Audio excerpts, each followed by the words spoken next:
Chaos, well, that was a bit loud. Chaos is inevitable. Failure, that's self-inflicted. And failure happens when we lose sight of our purpose, or when we fear change rather than embracing change, when we chase quick wins rather than building habits that last. And what I want to talk to you today about is some simple strategies for how you can bring order to chaos and put yourself on the path to success. So the first thing we're going to talk about is finding your why. Now, you can start any initiative without a why, but the first sign of trouble, you're just going to quit. Your why is your anchor in the whirlwind of change that we live in. And if you don't have a strong why, when things get too inconvenient or something easier or something shinier comes along, you'll just quit and follow that. And that's not just theory, it's been proven. Gallup did research into this, and what they found was that employees with a strong why were three times more likely to stay engaged and be productive. And that's because when you connect a strong purpose with the work, we don't just work harder, we show up differently because we care. And what we need to do is we need to find that why that will help us push through barriers, overcome obstacles, stop us from quitting at the first sign of trouble and going the extra mile. And I remember a project that I worked on when I was at DHL. We were looking at improving our on-time delivery of parcels. I was the IT project manager, and in the project kickoff meeting, the business manager asked a very simple question. Does anybody know why we're doing this project? Hands shot up, increase profits, improve customer service, drive revenue, and to each one she said, no, no, no.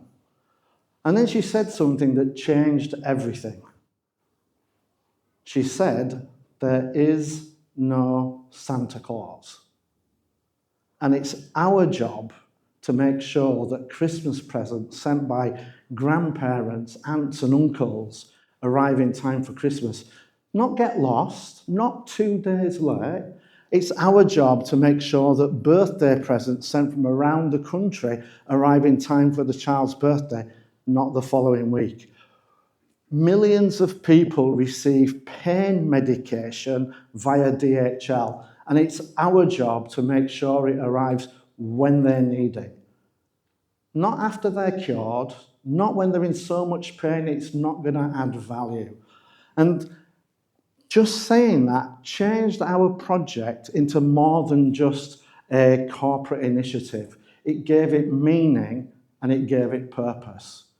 It is the only project I've ever worked on where people worked evenings and weekends when they weren't forced, they weren't incentivized to come with more money. They did it because they wanted to. And when you've got a strong why, it will help you push through barriers, overcome obstacles, and go the extra mile. Now, the truth about a strong why is that you do need one, but it needs to be your why. Even the strongest why in the world, if it doesn't resonate with you, it's not going to have any impact or effect. And I found that out firsthand.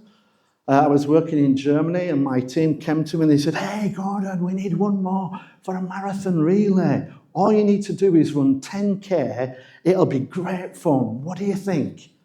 No. They spent a week trying to persuade me. Finally, I agreed to do it. I trained for 3 months, and after 3 months, I quit. I couldn't even run 5K, let alone the 10K that was needed. But shortly after, I realized the truth of it. It had nothing to do with being able to run. The reality was, I just didn't care. And I realized that the following year when I ran a full marathon, 42 kilometers, 4 times the distance I'd struggled to achieve. And I did that because I had a strong why. I had 7 friends that were going through chemotherapy. I wanted to do something to help, to show support. I thought, how can I do that? I'll raise money for charity. How am I going to do that? Shit, I'm going to have to run a marathon. But that purpose made me continue to train when I was tired.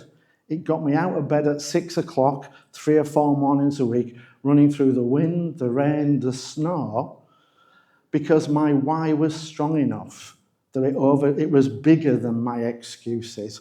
And when we've got that strong why, it will allow us to remain committed to a task when it's meaningful. It will convert motivation into momentum. And if it's a really good why, it will help us find a path to success. So we need to uncover our why. Second thing we need to do is we need to embrace change. Fear of change doesn't just slow us down, it can stop us completely. And the thing about change is that it's always been a constant, but before it used to come in waves. Now it comes in floods. We used to be marching towards the future, then we were running. Now it feels like we're being shot out of a cannon at Mark 10. It took the telephone 75 years to get to 1 million customers. The internet did that in 4 years. Facebook, 10 months. Instagram, 2.5 months. ChatGPT, 5 days. So it's one thing to have a fear of change, but now this is amplified by the overwhelming pace of change. And when we talk about AI, 3 years ago, there were a handful of tools that were commercially available. Now there are over 5,000 distinct AI tools that we can use. And whilst this avalanche of change feels like it could be a good opportunity, it's actually a storm of opportunity. But when that storm hits, we don't embrace it, we recoil. We become nervous, we hesitate, and some of us will even quit. And a lot of times we think that when we do fail, it's because of circumstances. It was bad timing, bad economy, bad luck. But how many of us are actually held back because of our fear of change or overwhelm? Research shows that 33% of people do not chase their goals because they lack the confidence to step outside their comfort zone.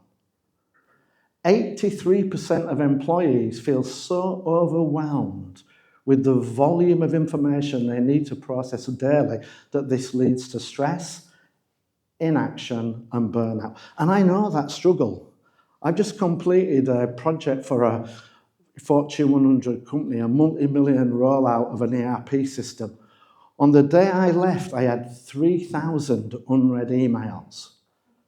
I am hoping there was nothing important in any of those. But it wasn't that I didn't care. It wasn't a lack of capability. It was just the overwhelm. We just get caught in that storm. And it's like being in a hurricane. And when we're in a hurricane, most people, we just hunker down, waiting for it to pass.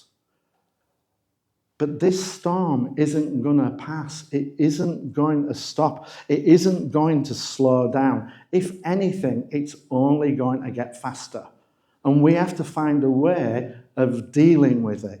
And I always remember the quote from Winston Churchill: when you're going through hell, keep going.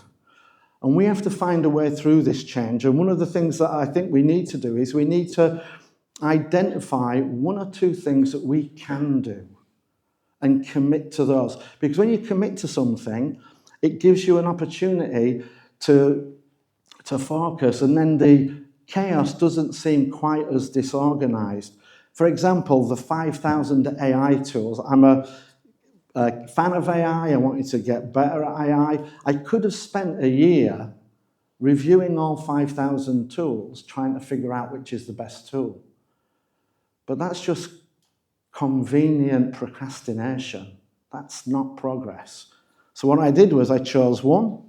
Is it the right one? I don't know, but I chose ChatGPT, and I got into action and I spent a year studying that. So this is what we need to do. We need to identify those few changes that matter and commit to them. Do not get caught up in the storm, otherwise we will feel overwhelmed, and that can drive us to stopping making progress. Third thing we need to do is we need to keep things simple. Complicated plans do not lead to big outcomes. All they do is they make failure inevitable. People are not afraid of hard work.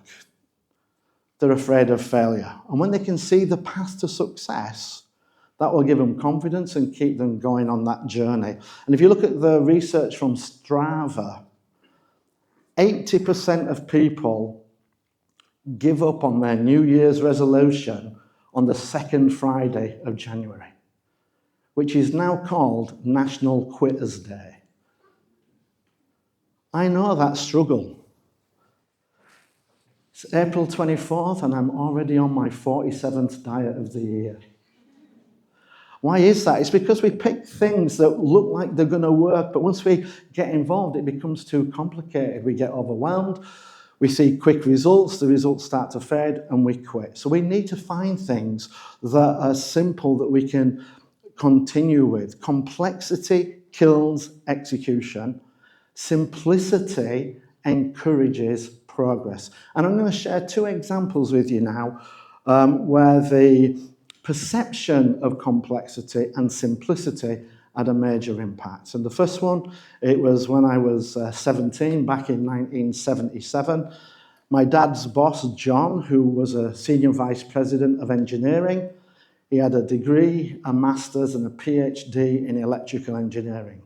He was a certified genius, and he wanted to book a gîte in France. Now, for some of the younger members of the audience, back in 1977, there were no apps where we could go onto our phones that didn't exist yet and book it. We couldn't send an email. We couldn't use a web booking form. We had to pick up the phone and talk to the person on the other end of it. And John, he spoke French, but he was concerned his French wasn't going to be good enough. And he was telling my dad, and my dad said, well, Gordon's doing French at school now. Why don't we get him in? He'll be able to do this. So the following day, I came into my dad's, to John's office, and he told me, what I want to do is I want to book the first 2 weeks of August. And I need to know, is there anything else that I need to do, need to bring? Can you do that? And I said, yeah, sure, I can do that. So he dialed the number, he passed me the phone rang. A lady said, bonjour. I said, bonjour, parlez-vous anglais? And she said, of course I speak English. I am English. All of our guests are English. I said, fantastic. Could I book the first 2 weeks of August? My dad nearly wet himself laughing, but John was livid because his perceived difficulty with his French stopped him from making what turned out to be a really simple conversation. But that's the issue with complexity. Whether it's real or imagined, it can paralyze us and stop us to execute. Simplicity, on the other hand, simplicity can propel us and move us forward. Now, I mentioned earlier that I ran a marathon. I started to do that when I was 52, and I was telling my two best friends, I said, look, I'm going to run a marathon. And they said, okay, but just remember, you are too fat, too old, and too unfit. But what they were really saying was, we are thinner, younger, and fitter than you, and we can't do it. And do you remember I said, if you've got a good why, you'll find a way? I said, but I've got a plan. And they said, okay, Kipchoge, tell us what this plan is. And I said, okay. Day 1, I run for 15 minutes. Day 2, I run for 15 minutes. I do that a few more days. I take Saturday off. On Sunday, I run for 20 minutes. They said, okay, you could do that. It might kill you, but you could do that. I said, brilliant. Week 2, I run for 20 minutes, take Saturday off. On Sunday, I run for 25 minutes. Week 3, I run for 25 minutes. Do that all week. take Saturday off, and on Sunday I run for 30 minutes. And they said, so that's your plan, is it? Every week you're just going to run 5 minutes more? And I said, yeah. But in 24 weeks, I'll be running nearly 4.5 hours. And that's going to put me within touching distance of the marathon. And they looked at each other, and then they looked at me and they said, we'll do it with you. So in the space of 5 minutes, they'd gone from, you can't do it because we can't do it, to let's do it together. And what made that accessible to them was a simple plan. When we can see how we will progress, we'll be able to get there. People are not afraid of hard work, they're afraid of failure. So we need to make sure that we can show how we are going to make that progress. And the simpler the plan, the more confidence, the greater the belief, higher the probability of success. So chaos is inevitable, but failure, if we take control, we can address that. We fail because we don't have a vision or a purpose, we don't embrace change, and we don't have simple plans, and we can't see that path to success. But that's how chaos beats us. So if we embrace change, if we keep our plans simple, if we create a strong why, that is going to give us the tools to be able to move forward into our goal. So when you go back, for any initiative you've got, ask yourself, is my why strong enough to keep me going when things get tough? Am I embracing the things that are important that I need to do for this, rather than getting caught up in chasing everything? And do I have a plan that I believe in? Because when you do that, you bring order to chaos and you turn potential failure into lasting success. Thank you.